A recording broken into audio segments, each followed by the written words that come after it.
So instead of talking about the newest comic book movie controversy, I'm not going to. So that's that. Also, I'm still sick, so I'm sorry if my voice sounds bad.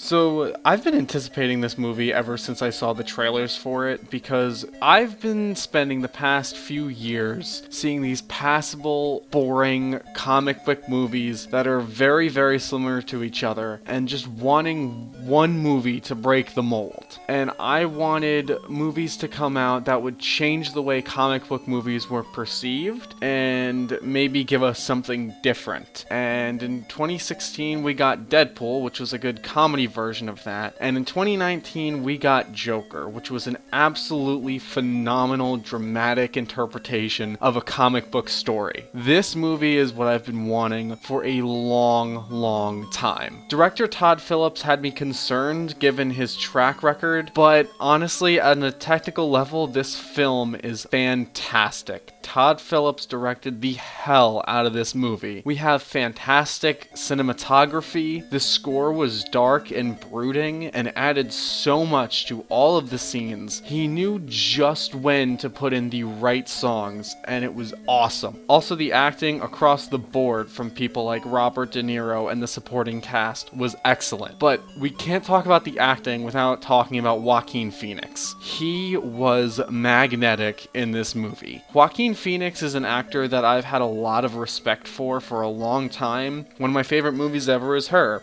But this movie might be the best performance I've seen from him, and if it doesn't get nominated for an Oscar, I won't actually be surprised, just because this is the type of movie that the Oscars would look down upon, which is kind of sad that you know that a performance is the best of the year if it's not nominated for an Oscar, but whatever. He was amazing. He blew me away. He acts with every single inch of his body. There are tons of actors who can just act with their face or just with their body. Joaquin Phoenix does both, and he hits it out of the park. He deserves to stand shoulder to shoulder with Heath Ledger. And honestly, he made Jared Leto's awful, emo, edgelord Joker look even worse by comparison. Handsome. Honka honka! But I really want to reiterate that this is a comic book drama. A low-budget, practically made comic book drama. I've wanted this for so long. This movie's like basically made for me specifically. It's everything I've wanted, because all these years we've had passable movies like Ant-Man, like Black Panther, and like all the whatever the garbage is that DC has been giving us, and we haven't gotten a dramatic look at a superhero movie. This is just like if Martin Scorsese were to direct a superhero movie. I'm not saying the directing is as good as a Martin Scorsese movie. I'm not trying to say that. What I'm trying to say is that we're bringing the type of Oscar-worthy dramatic storytelling to a big comic book movie and bringing that to a much wider audience, and I think that is a beautiful, beautiful thing. The character development with Arthur Fleck was awesome. I love how he wasn't stable at the beginning of the movie, and you see him kind of tipping over the edge and not really getting there, and just everything in this movie was just poking him more and more over the edge, and once he got there, it was very, very satisfying. I love that the climax of this movie was a conversation. What other comic book movies can you think of where the climax of the film are people talking? It blows me away. I was grinning from ear to ear while watching this movie, because I was just like, yes, they get it. Someone gets it. They just understand. And they brought great writing and a talented cast to a big budget comic book movie. I honestly, if they used CGI in this movie, which I'm sure they did, I couldn't tell. Everything looked practically made, and that made me very happy, because I remember watching Spider-Man Far From Home and saying, this movie's fun, but would it kill Marvel to make just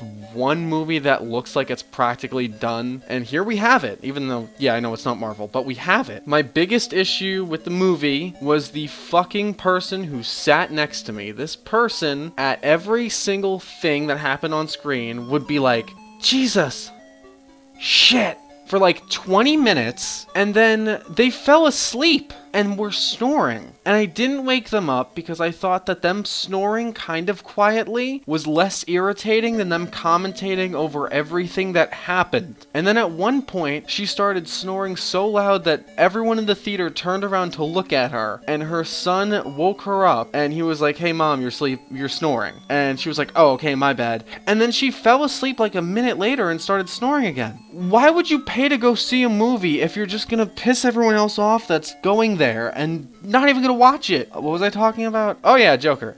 Joker is easily one of the best comic book movies I've ever seen. It's the best comic book movie of the year, and it makes Endgame look bland by comparison. I feel comfortable calling this movie my top 2 favorite comic book movies. I don't know if it's 1 or 2. I have to think about that a little more, but this is certainly one of the best, and it's going to be talked about for years to come. And I'm going to give Joker an A+. My first A+ I've ever given. Also, I had a professor on Friday night. I had this class that ended at 5:30, and he was like, "Are you guys excited to watch it this weekend?" And I thought by saying it, he meant the Joker, so I out loud was like, "Oh yeah, I'm super excited." And he was like, "Oh yeah, the Walking Dead season premieres on this weekend." And then everyone in the class thought I watched The Walking Dead, and that was kind of embarrassing. But not as embarrassing as me finding out that The Walking Dead is still on.